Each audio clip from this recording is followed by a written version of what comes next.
আমি যদি আরবে হতাম মদিনারি পথ, সুবহানাল্লাহ বলবেন না?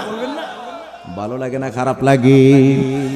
আমি যদি আরবে হতাম মদিনারি পথ, সে পথে ধরে হেঁটে যেতেন নূরে নবী হযরত। কি কথা বললো কাজী নজরুল?